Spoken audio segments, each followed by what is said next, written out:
दोस्तों, हिंदू धर्म में हमें कई ऐसी आदर्श नारियों के उदाहरण देखने को मिलते हैं जिन्होंने अपने सतीत्व व पतिव्रत धर्म की रक्षा के लिए यमराज तक का सामना कर इस समाज में नए आदर्श स्थापित किए।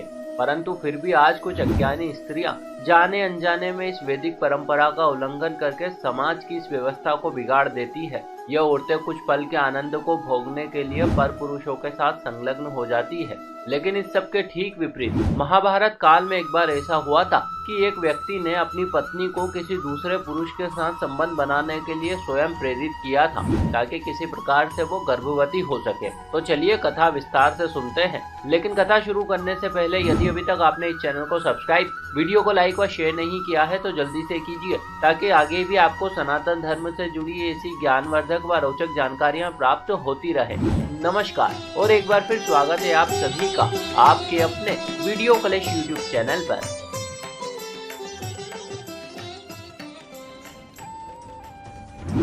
राजन, जिस प्रकार से तूने मुझे सरसंग करते हुए इन नुकीले बाणों से आहत किया, ठीक ऐसा ही दंड तुझे मिलना चाहिए। दुष्ट, जा, मैं तुझे श्राप देता हूँ। आज के बाद तू भी कभी सरसंग नहीं कर पाएगा और जिस दिन तूने ऐसा किया उसी दिन तेरी मृत्यु हो जाएगी। और इस प्रकार से दोस्तों, जब कभी पांडु उस भयावह क्षण को याद करता, मारे भय के वो कंपित हो जाता। हालांकि राजा पांडु को अपनी पत्नियों के साथ वन में रहते रहते काफी समय हो चुका था। किंदम मुनि द्वारा दिए गए श्राप के कारण जैसे तैसे वो खुद को विषय भोग से रोक पा रहा था।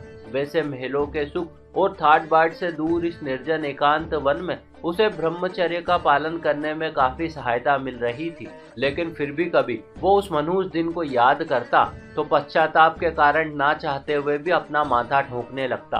वो सोचता कि काश संसार में कोई ऐसी विद्या होती जिसके प्रयोग से अतीत में जाकर उस भूल को सुधारा जा सकता, या फिर कोई ऐसी रीति जिससे कि कमान पर चढ़े उस तीर को लक्ष्य पर जाने से पहले वहीं रोका जा सकता, या ये कि शब्द भेदी बाण चलाने से पहले तनिक एक बार उसने विचार तो कर लिया होता कि यदि वो बाण उस हिरण की जगह किसी और को लगा तो क्या होगा। फिर अब जो हुआ सो हुआ। वैसे हो सकता है कि पांडु की तरह आप भी खुद को ऐसा ही असहाय और फंसा हुआ महसूस कर रहे हो, लेकिन वो कहते हैं ना कि अब पछताए का होत जब चिड़िया चुग गई खेत। यही इस संसार की कड़वी सच्चाई है। और आपको तो पता ही है कि ना तो अतीत हमारे हाथ है और ना ही भविष्य, किंतु एक चीज है जो अभी हमारे पास है और वो है ये पल। और यदा कदा आपने इस पल का सदुपयोग कर लिया तो निश्चित ही इससे आप अतीत की भूल को सुधार व भविष्य की संभावना को और भी संवार सकते हैं।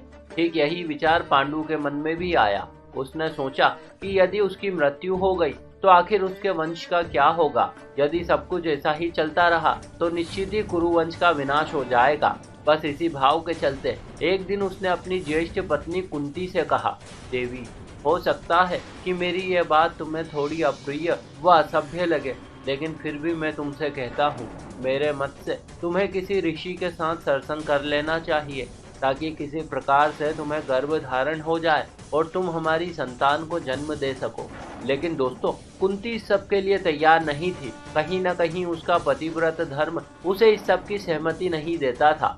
वो ऐसे ही किसी परपुरुष के साथ सोकर अपना सतीत्व नष्ट नहीं होने देना चाहती थी। वो इसे अनैतिक मानती थी। उसके हिसाब से ऐसा करना समाज की मर्यादा का उल्लंघन था।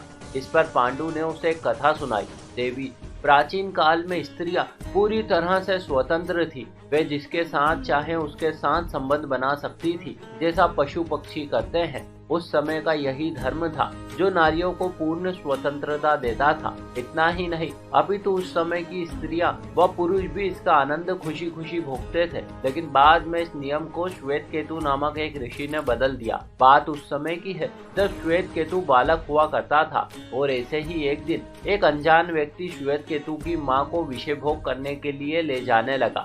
इस पर श्वेत केतु को बड़ा क्रोध आया, किंतु इससे पहले कि वो कुछ कर पाता, उसके पिता ने उसे समझाया कि बेटा, यही समाज का नियम है और नियम के अनुसार सभी स्त्रियां गायों की तरह संबंध बनाने में स्वतंत्र है। वो जिसके भी साथ चाहे उसके साथ शासन कर सकती है। लेकिन नहीं, पिता के मुख से ऐसा कथन सुनकर भी श्वेतकेतु संतुष्ट नहीं हुआ और उसने मन ही मन एक नियम बनाया कि स्त्रियों को पति के प्रति निष्ठावान होना चाहिए। कोई भी पुरुष किसी स्त्री पर कुदृष्टि न डाले और इस सब के लिए समाज को मर्यादा में बांधना अति आवश्यक था।